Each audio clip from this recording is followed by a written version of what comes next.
les decía yo al principio, vamos a hablar unos 20 minutos más o menos. Luego vamos a hacer una interacción con algunas preguntas por escrito. Esa es la modalidad que estoy probando en esta especie de piloto que lanzo hoy, y que en el transcurso de las próximas semanas, espero que días más que semanas, se pueda dar forma a un esquema de comunicación que pretendo establecer a partir de las inquietudes que tenemos. Ustedes están convocados aquí y justamente comparten las inquietudes, no necesariamente las ideas, pero sí las inquietudes sobre lo que estamos viviendo y lo que probablemente se nos viene, ¿no? Ahora, ¿de qué vamos a hablar? De la realidad nacional en este momento, efectivamente, y de hecho tenemos que hablar sobre la toma de mando del nuevo gabinete. Sería un primer punto, esa es la parte introductoria y el primer punto. Pero luego, a partir de esa toma de mando, me gustaría a mí desplegar dos temas, dos cuestiones que me parecen centrales y que van a definir probablemente el escenario de los próximos meses, si no años, en el Perú. Esperemos que no sean años, sean meses. Pero bueno, la cosa está así. Con la toma de mando, realmente en menos de 24 horas se acabó el debate. No hay debate. La buena noticia es esa, no hay debate. La mala noticia es que se reconfirman los peores temores de estar frente al peor escenario. Quienes creían que Castillo se moderaría o deslindaría de posiciones extremas, simplemente se condujeron pues con una absoluta ingenuidad, realmente cercana casi a los delirios autodestructivos, ¿no? Porque cuesta trabajo pensar, ¿no? Se puede entender probablemente en ciertos casos gente que reacciona en una vida plena de dificultades, padecimientos y contrariedades que se han exacerbado con la pandemia, pero no es fácil descifrar qué pasó, qué ha sucedido con quienes justamente tienen tanto que perder con estas políticas que se van estableciendo o que se podrían establecer para los próximos años en el Perú y que definen tiempos muy difíciles para nosotros. Ahora, yendo a los dos temas. Los dos temas tienen que ver, uno, el tema cultural, otro, el tema económico. Son, yo creo que los pilares de lo que se viene. En lo cultural, y recurriendo a nuestros orígenes, para hablar de nuestros orígenes, diríamos con una frase corta, somos andinos y somos hispanos. Bueno, algunos costeños andinos es un genérico para referirnos a esta parte de América, la parte sur, yo estoy en el norte. La gran mayoría somos genéticamente andinos e hispanos. Pero prácticamente todos lo somos como elementos que pertenecemos a una cultura mestiza, la cultura mestiza que se ha definido en nuestro país. Puede haber influencias otras como las africanas, las asiáticas, las árabes incluso, pero se ha generado una fusión espontánea, porque nadie la ha dirigido, es un proceso que se ha dado con todas sus dificultades, con todas sus contradicciones, pero es un proceso de mestizaje cultural y en buena parte genético también. Entonces, ¿qué sucede? Para estos arrestos, para estas ilusiones, para estas pretensiones de revolución socialista que se está tratando de implantar en nuestra sociedad, se ha optado por dos elementos básicos, fundamentales en el trabajo de cotejar ideas, de imponerlas finalmente, de trabajar ideológicamente, de adoctrinar. Y se han optado por las peores ideas, las ideas que no han funcionado en ningún lugar, ideas que se han probado en todos los continentes, en todas las culturas, bajo todos los contextos que podamos imaginar. Ni los alemanes, disciplinados, metódicos, eficaces, han logrado hacer funcionar estas ideas. Son malas, nos van a llevar al desastre.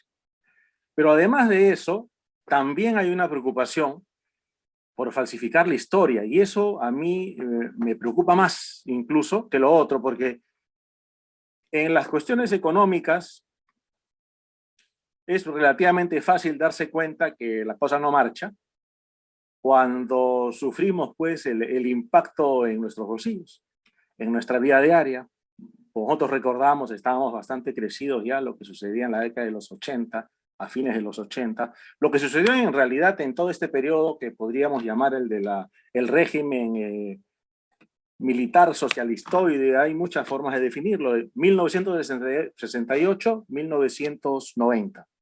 La Constitución de 79 lo definió, y eso pues nos llevó a una situación de inviabilidad como país terrible. Ni siquiera estábamos al borde del abismo, el año 90 estábamos al fondo del abismo.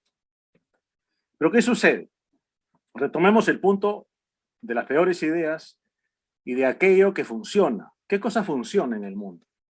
En el mundo funciona bajo diferentes matices, de repente con diferencias de forma, formatos un poco más, un poco menos, entre comillas, sociales, pero finalmente lo que funciona en el mundo es definir un ambiente de negocios propicio para la inversión y la generación de empleo. No hay más. Así de sencillo y así de complicado, porque no es sencillo definir un ambiente como ese en la realidad. Definirlo en palabras, por supuesto que sí. ¿Y qué significa un ambiente de negocios propicio para la inversión y la generación de empleo? Significa libertades económicas. Libertades económicas en el mayor grado que sea posible, de acuerdo a las circunstancias, a nuestra cultura, con todos los matices, con todas las diversas formas que se pueden adoptar o adaptar finalmente a una realidad, son básicamente libertades económicas. No hay más. Ahora, no se logra un adecuado ambiente de negocios quebrando la confianza. Nosotros no quebramos la confianza, por ejemplo, cuando se propone revisión unilateral de contratos. Esto es absurdo, ¿no? Se dice, por ejemplo, que la Constitución debe cambiar porque el contrato ley de la Constitución es perjudicial, etc. Nada más absurdo. En realidad, en el extranjero nos ven con cierto asombro porque que un contrato tenga validez es norma constitucional. Cuando eso es una norma que tiene que ser aceptada por una sociedad bajo riesgo, si no lo hace, de desaparecer, porque una sociedad donde los contratos no valgan, desaparece, se disuelve.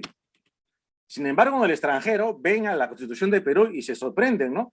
Tan mal ha estado la situación, tan terriblemente quebrada es esa cultura en el tema de confianza, que el respeto al contrato es una norma constitucional. Pero bueno, está allí y como era constitucional, eso ayudó muchísimo y es la clave de la Constitución del 93. Es la clave de que se haya establecido que se respeten los contratos. Y ahora estamos con el San Benito de una nueva Constitución donde en realidad lo que quiere cambiar es eso. Porque quieren que el Estado unilateralmente modifique los contratos. Cuando hoy, con las normas tal como se han establecido, fácilmente el Estado puede tocar la puerta de los que han hecho contratos con el Estado y proponerles voluntariamente la revisión del contrato y lo van a aceptar, porque esa es cuestión de negociarlo. Lo que pasa es que en nuestra cultura negociar tiene un tinte negativo, un tinte peyorativo, cuando negociar es algo que es propio del día a día. Todos los días nosotros negociamos algo, pero culturalmente tenemos esa carencia. Tanto, como les digo, como les repito, que se ha tenido que hacer una norma constitucional para que se respeten los contratos. Increíble, ¿no?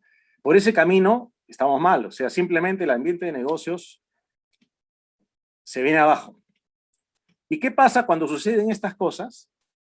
Que no va a llegar inversión suficiente, productiva y de largo plazo para sostener un crecimiento. Mira, el Perú ha prosperado muchísimo en estos últimos 20 años. Pero ¿por qué no han llegado esas inversiones? ¿Por qué no han llegado esas inversiones de largo plazo, industriales, con generación de empleo, formales? ¿Por qué tenemos un nivel de informalidad del 70%? Por eso, porque se sabe desde fuera que culturalmente y además políticamente hay en cada esquina, prácticamente hay un loquito que grita nacionalizar, estatizar, expropiar, y siempre va a haber un grupito que lo aplaude. Bueno, esos loquitos hoy han llegado al poder. Está complicado.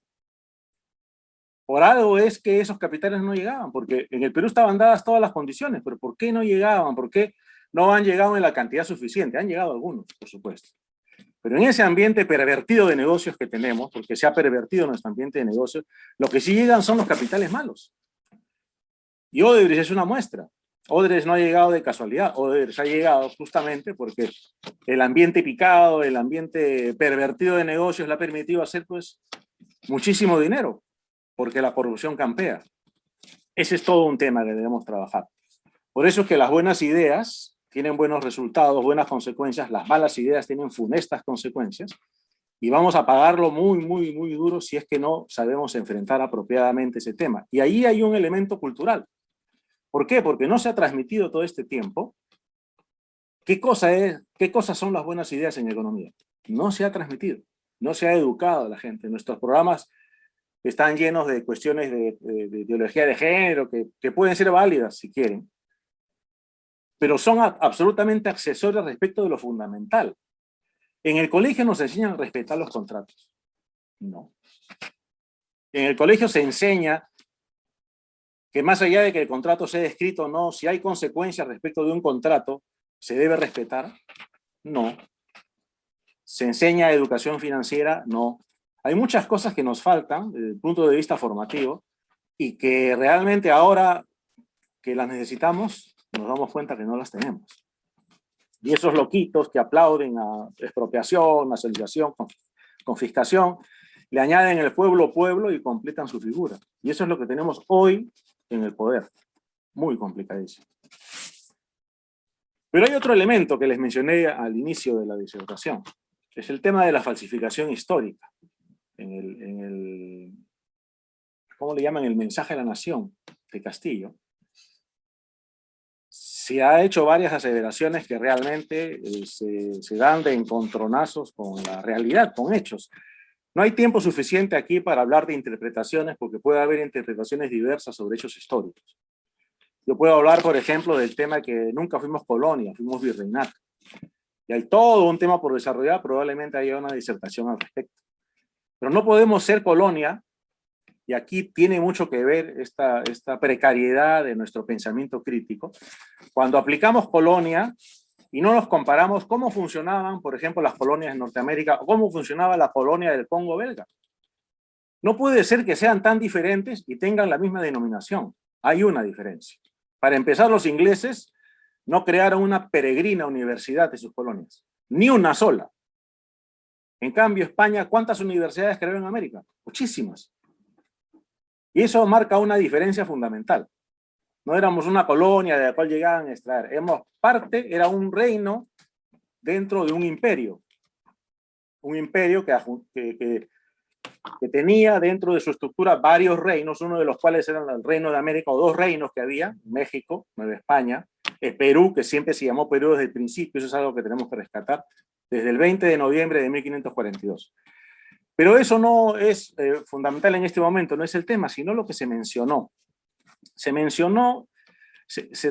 trabaja el tema de la exacerbación de conflictos, y eso es complicado.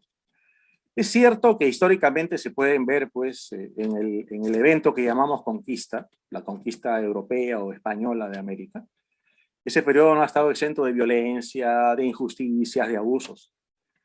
Pero los incas conquistaban un poco antes de la llegada de los europeos, y estas injusticias y estos abusos también se daban. ¿Por qué? Porque eran propias de la época. No hay que olvidar nunca el contexto del espacio-tiempo de los eventos históricos. Entonces es importante que sepamos identificar eso. Yo quiero mencionar algunos hechos para llamarlos a la reflexión. Hoy se habla, por ejemplo, mucho de la transformación digital. Se habla del cambio tecnológico y claro, todos estamos de acuerdo. Y ese cambio tecnológico evidentemente trae enormes beneficios. Pero cuando llegan los europeos, los españoles en específico a América, hay un cambio tecnológico tremendo en el campo. El trabajo agrario, en la época de los incas, era terrible, era durísimo. Prácticamente trabajaban con sus manos. No había fuerza animal que los ayude, era la fuerza humana solamente. No conocían el hierro. La rueda era inexistente, por lo tanto, el trabajo del campo era durísimo. Ese trabajo del campo cambió y mejoró definitivamente la vida de la gente en esa época, porque se introdujo el hierro. Ellos tenían antes instrumentos de madera y de cobre. Esto sorprende, ¿no? Porque esto no lo menciona ni siquiera José Carlos Mariátegui, que estudió el tema. Una deshonestidad intelectual tremenda, elocuente. ¿Por qué no toca ese tema? Porque no ayuda a su relato. Y eso tenemos que revisar en la historia. Ellos tenían instrumentos de madera y de cobre, un cobre debilísimo, no servía. El hierro llega de Europa y el hierro cambia totalmente la potencia de los instrumentos, por eso son herramientas. Pero además llega la rueda, llegan los caballos, llegan los burros de carga, llegan los bueyes. ¿Ustedes saben cuánta gente se necesitaba para remover una tierra y renovarla porque ya se había desgastado con el uso? Era un trabajo pues semi-esclavista. Esa gente sufría terriblemente, era muy dura la vida en el campo.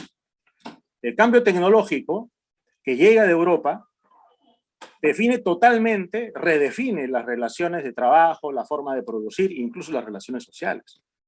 Eso no se menciona, y esos son hechos que te explican, en buena parte, por qué después se tuvo un periodo casi de 200 años de paz.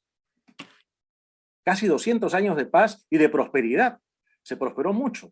Se prosperó tanto que cuando Madrid era apenas una aldea, México y Lima eran ciudades cosmopolitas del primer mundo de esa época, para que nos demos una idea, y son hechos. Entonces, hablar de que por culpa de los españoles estamos viviendo, aparte que es una tontería 500 años después, se falta la verdad porque no se tocan estos temas que son hechos. Yo no estoy opinando aquí. El hierro, la llegada del hierro es un hecho, la rueda es un hecho, el caballo, los bueyes, los burros. ¿Por qué creen que en los Andes la gente tiene tanta cercanía y tiene una afición tremenda, por ejemplo, a las corridas de toros? Porque el buey se convierte casi en una divinidad.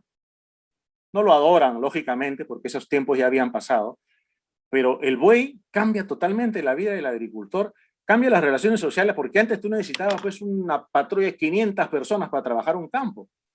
Ahora lo podías hacer solo con tu familia, porque contabas con instrumentos de hierro, contabas con animales, contabas con bestias de carga que te permitían trasladar los alimentos o la producción a zonas más alejadas, etcétera, etcétera. Nada de eso en la historia oficial se nos ha contado. Es importante rescatar, porque nosotros en este momento, ya para terminar, se acaba el tiempo, no va a haber tiempo para las preguntas, lamentablemente, pero vamos a volvernos a encontrar seguramente. Pero es importante que tengamos en cuenta que las malas ideas en economía y la falsificación de la historia nos va a destruir como sociedad. Y la falsificación en la historia nos lleva a un tema que es el tema de la batalla cultural. Es una batalla cultural que tenemos que dar. Tenemos que rescatar hechos, más allá, como les decía al inicio, de interpretaciones, porque podemos interpretarlas de muchas maneras, pero los hechos están ahí. El hierro, los caballos, los bueyes, la rueda. Eso está allí y eso cambió totalmente. Y cambia totalmente también la introducción, por ejemplo, de las leguminosas. Las leguminosas llegan y cambian totalmente la forma de alimentación. ¿Por qué? Recuerden que en esa época no había refrigeración. Contar con alimentos que podías guardar durante mucho tiempo era fundamental. Y eso los incas tenían poco. El frío los ayudaba, pero de todas maneras no tenían mucho. Con las leguminosas se abre un espacio y se continúa. Fíjense, es un detalle interesante en el virreinato, este tema de que en los Andes tenemos 800 años sin hambre, o teníamos. Con la reforma agraria de la dictadura militar llegó el hambre a los Andes. Después de 800 años que había desaparecido el hambre, no hubo hambre, no hubo miseria. Hubo pobreza probablemente, pero no se llegó al hambre. La hambruna era un desconocido en 800 años en los Andes. El periodo de los incas y también el virreinato. Ojo. Entonces nos queda aquí ver qué podemos rescatar de todo esto. Una tarea que queda, la tarea de la batalla cultural. La batalla cultural para que no falsifiquen nuestra historia y la batalla cultural para que las buenas ideas en economía, las buenas prácticas, se impongan sobre aquellas perniciosas que simplemente nos van a llevar al despeñadero. Termino con esto. Abriría, no sé, creo que me quedan unos minutos, me quedan 4 minutos. ¿Podríamos intentar algunas preguntas, por favor? Y luego trabajaríamos ya el cierre y vamos a publicar esta disertación en YouTube. Vamos a poder hacer en los próximos días, voy a tratar de hacer algún segundo intento, vamos a ir refinando el trabajo y esperemos que podamos tener una comunicación más fluida en el futuro. ¿Alguna pregunta? ¿Se animan? Tenemos 4 minutos exactamente. Abran su micrófono si desean, no sé. ¿Qué podemos hacer? Pues yo creo que mejor así directo porque... A ver, bueno, sí, a ver. Dime, Yo tengo Correa. una preguntita, ¿no? Por ejemplo, aquí en México sucedió el mismo caso, hay muchos contratos. Acá trataron de desintegrar la empresa Pemex a través de corrupción. O sea, hay pruebas de que Odebrecht les daba mucho dinero a los diputados Ajá. para que votaran y partieran Pemex, bla, bla, bla, ¿no? Ya, bueno, un tema. Aquí está el mismo problema. ¿Cómo hacer para revisar esos contratos que son muy, digamos, exagerados en diferentes puntos, ya para terminar rápido? Sí, y finalmente el gobierno no ha podido revisar los contratos, lo que ha hecho es negociar, ¿sí? O sea, decirle, oye, te pasaste, compadre, ¿cómo vas a un contrato así? Mejor negociamos. No pudieron, porque también la Constitución de alguna manera acá protege a los contratos, le da un carácter, digamos, cerrado, ¿no? Entonces, mi pregunta sería, ¿cómo hacer aquellos contratos que están basados en base a corrupción y que fueron contrarios a los intereses nacionales, ¿no? Nada más esa sería la pregunta, ¿no? No nos queda otra que asimilar, si ya no se puede, no se puede, pero lo que hay que hacer es una revisión bilateral, o sea, que ambas partes estén de acuerdo. Sí, claro, La señal eso que es lo se que están da, haciendo en México. Sí, sí, así claro, es. tiene que ser de ambas partes y la Ujú. empresa que tenga realmente perspectiva de largo plazo va a aceptar negociar de nuevo porque ella va a querer tener después otros negocios. Ujú. Evidentemente, es un elemento de negociación, es un tema de negociación, no es un tema de imponer desde la fuerza del Estado, porque eso destruye el ambiente de negocios. Me hacen una pregunta aquí, perdón, sobre la Cruz de Borgoña. Mire, la Cruz de Borgoña es una bandera de los ejércitos imperiales españoles, que curiosamente cuando estuve en Bolivia hace poco, resulta que la bandera de Chuquisaca, donde se dio el primer grito libertario de América, la bandera de Chuquisaca es la Cruz de Borgoña. Exactamente, exactamente. ¿Y qué cosa quiere decir? Que hay una profunda raíz hispana en nosotros. Un huayno no se puede interpretar sin instrumentos europeos. Ojo. El sombrero de Castillo es español. O sea, es absurdo que neguemos esas raíces. Si negamos las raíces hispanas, estamos destruyendo nuestra sociedad porque somos hispanos, somos andinos y también de otras vertientes étnicas que han llegado al Perú.